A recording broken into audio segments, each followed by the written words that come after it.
Mark Gale from Merton TV, and this is Merton TV Investigates. A couple of months ago we noticed that the bin liners were the same colour in both bins. Now this doesn't make any sense in how the council process the bags. I'll let Pippa Maslin explain. Hello, I'm Pippa Maslin and I'm standing by Morden Court Parade. I've got an example here of an ongoing issue with waste management. Keep noticing that there's the same coloured bags in the landfill compartment and the recycle compartment. This means that when these bags get collected and taken to the spot in the town centre where the trucks then collect them and take them on, the recyclable material is actually not being recycled. There's another problem as well, that these bins say landfill, and actually they're not going to landfill, they're going to the Beddington incinerator, which merits a whole other video by itself because that's problematic too. So the contractor Merton Council uses for waste is Veolia. They use two different coloured bags for litter bins.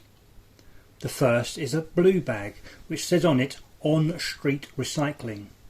This should be collecting your newspaper, empty can of soft drink or empty water bottles, etc.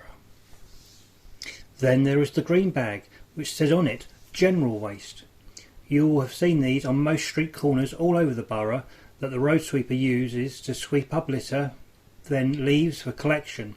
However, Veolia are unable to follow their own route maps given to the road sweepers, so the scheduling of the drop-off and collection is always way off, sometimes days and even almost a month in some locations. During this time, bags are often split open by animals scavenging for food, spilling the contents out back all over the pavement.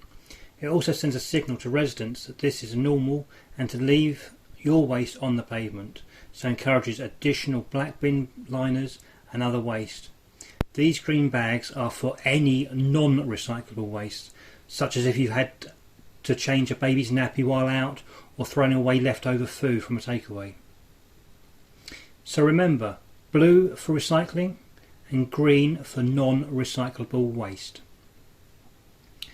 So when the bins in Morden had the same on both sides, it was clear there was an issue. At the beginning we thought it was one road sweeper who was making a mistake with liners, but then we noticed the same happening in Wimbledon and Mitcham.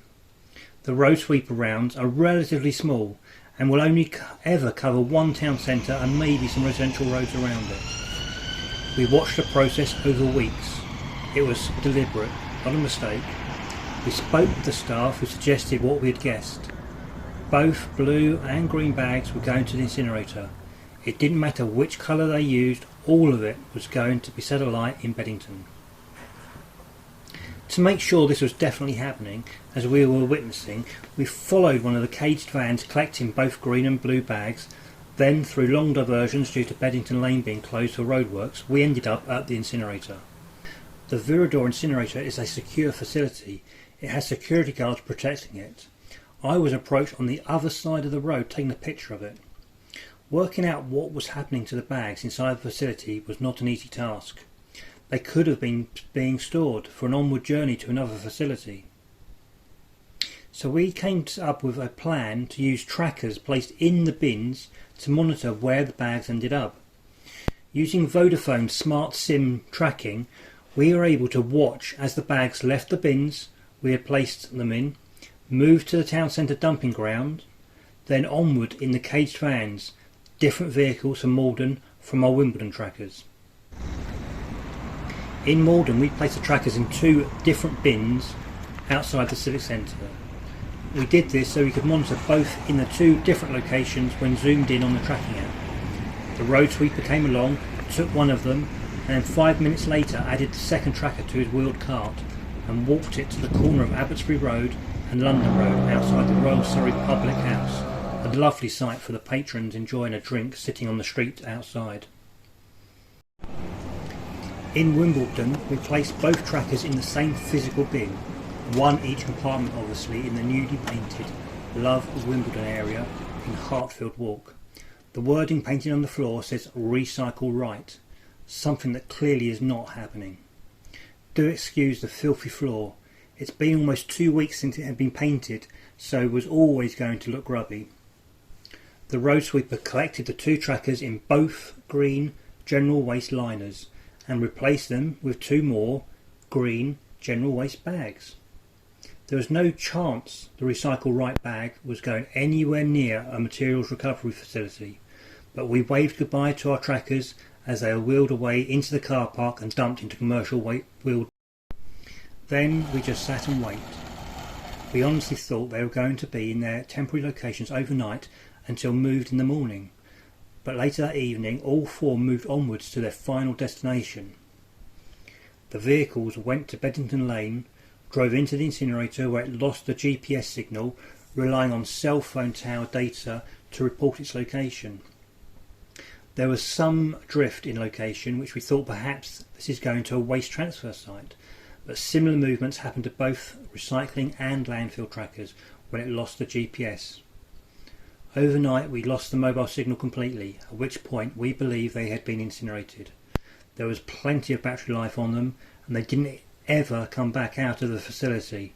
All 4 vanished into thin air, or rather black smoke.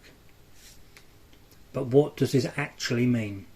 It means Merton Council telling you Merton let's recycle more is a lie that is repeated across 334 town centre dual litter bins. It means Merton Council is paying approximately twice the price needed to dispose of the recycling at the incinerator. It means Merton Council is actually creating more carbon monoxide, volatile organic compounds, sulphur dioxide and other toxins that create the emission breaches, polluting the areas of Merton, Sutton and Croydon, including schools and housing. We emailed the interim cabinet member, local environment and green spaces councillor Mike Brunt, but he did not reply. We emailed the leader of the council, councillor Mark Allison, but he did not reply. 22 days after our initial inquiries, we managed to get a response from a council officer, Charles Baker, the strategy and commissioning manager, who wrote the Veolia contract. Here is his statement. Recycling material is very often heavily contaminated and generates operational challenges for our end processes. To address this, we are looking to pilot a new awareness campaign in Wimbledon to coincide with this year's tournament.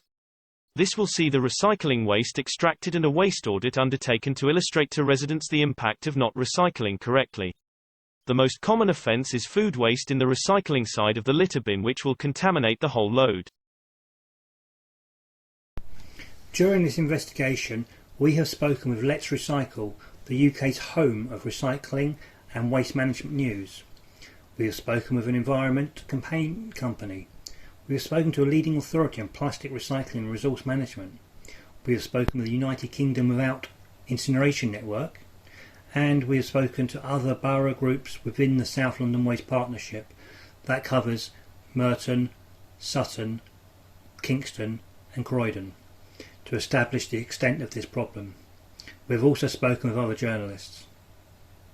It appears from our initial findings that there are similar issues happening at least one other borough, and we will continue to work with our partners to track the extent of the problem.